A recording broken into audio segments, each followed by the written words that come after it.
Hello, this is a free back how to play today. We're looking at how to play Arboretum.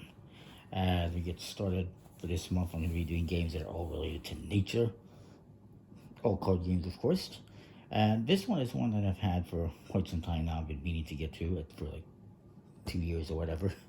Apologize for not getting to it sooner. So Renegade Game Studios and Dan Kassar. It's all about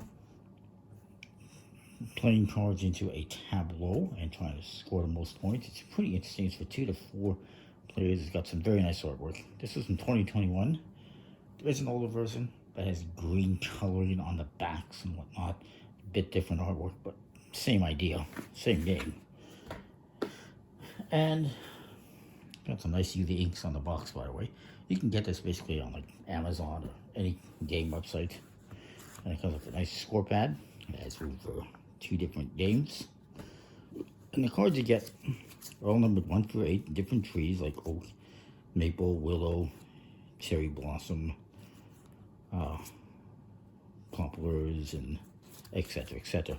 I've taken out some here with the dogwood, the cassia, swirl, poinciana, and the Miranda, because you have to take out certain cards for the different amounts of players. So 4 players are going to use all the cards, which is 10 different species, numbered 1 through 8. And I can show you that. And for 3 players, you're going to use just 8 species, and for 2 players, I'm using just 6 species. And you will play until you've gone through this entire deck.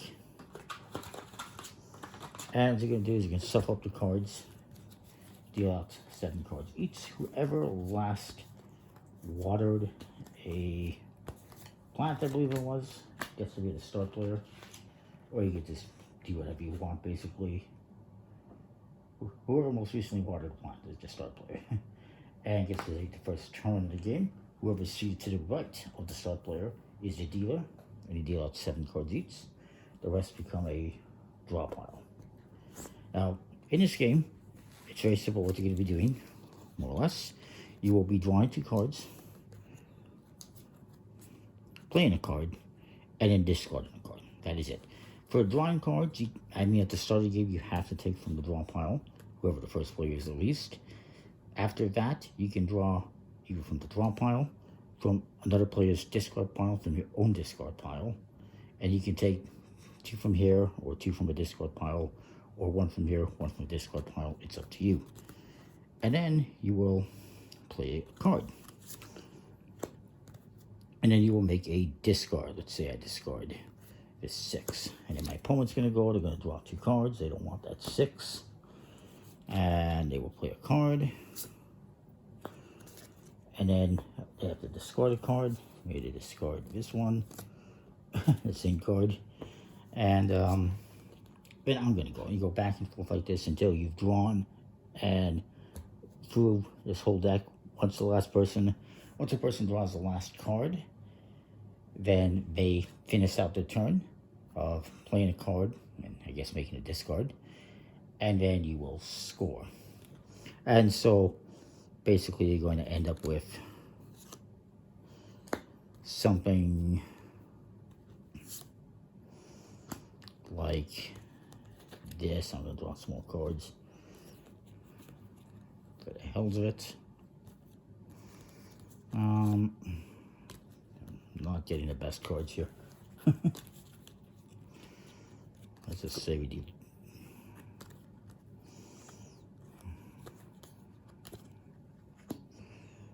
this and this.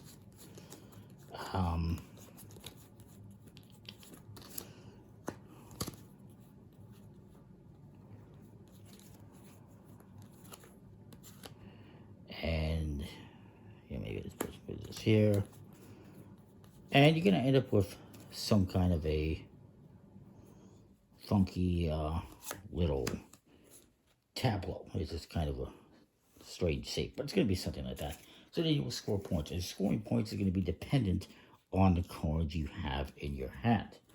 So you're going to play, like I said, until you've gone through this pile, and then you end your turn, you end the game.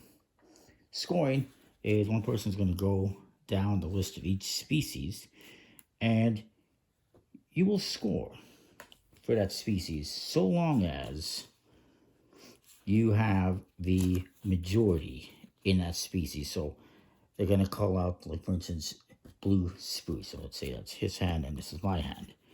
And what you're going to do is you're going to count up the blue spruce. So I got 14 for a value. This player has 2.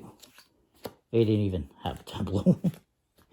And so I'm going to get to score my blue spruce. And I'm going to do is score a sequence of cards in ascending order, like this 4-7.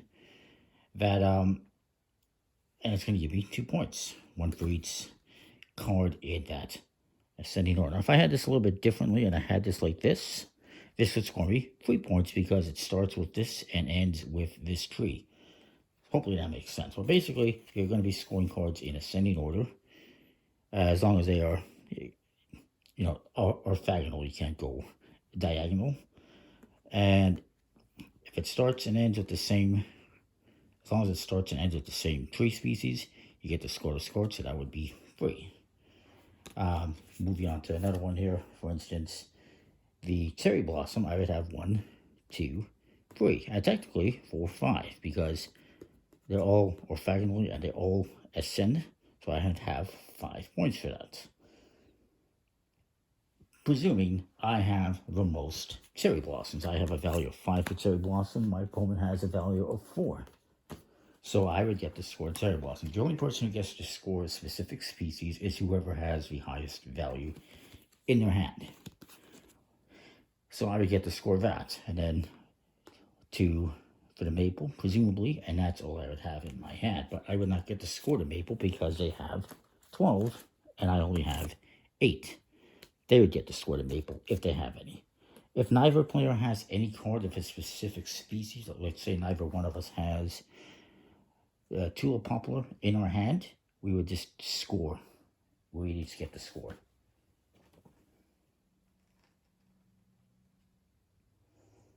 Yeah, so if nobody has a specific species in their hand, let's just say neither one of us has these tulip poplars in our hand, because they're all in our discard piles, we would each have the right to score them. And only they would score because they have one here. But that's kind of the game in a nutshell. It's pretty interesting, pretty cool how you can only score certain sets. One more rule I should point out is that if, this is a good example, if I have a 1 in my hand for this species and my opponent has the 8, I basically neutralize the 8 and it turns into a 0. That is the one exception. If I have a 1 and he has an 8, his 8 becomes a 0 and I would have the most value. Additionally, for scoring purposes, if your path begins with a 1 and ends with an 8, I believe there's extra points. Yes, you score an additional point if your path begins with a 1, 2 points if it ends with an 8, and you score a point, an additional point for each card in the path if the path is at least 4 cards long. All the cards in the path are the same species. So if I had, let's say, this, I would score 1, 2, 3, 4. Because they're all of the same species and there's at least 4, I would score an additional point for each one. So that would be 8 points instead of just 4. And because it ends with an 8, I would get an additional 2 points. So that'd be 10 points just for that set. So that's basically what you're trying to do. And they don't have to be in sequential order, numerical order. They just have to be like skipping. I got a 4 and then a 6 and a 7 and an 8. You don't have to have all the cards, and you don't have to have all the cards of the same species. Like again, if I had this cherry blossom in here, that's perfectly fine. 4, 6, 7, 8. I still get 4 points, and it ends in an 8, so I get 2 more points. And then I have 1, 2, 3, 4, 5, and it starts with 1, so it's an additional point. It's an interesting little game. I like it. And nice quality cards with linen finish. Actually, it's not a linen finish. It's a smooth finish, but it's nice quality, good size cards. I like it. comment, like, subscribe, and what you think. That is Arboretum, and we'll see you next time. More thanks for watching.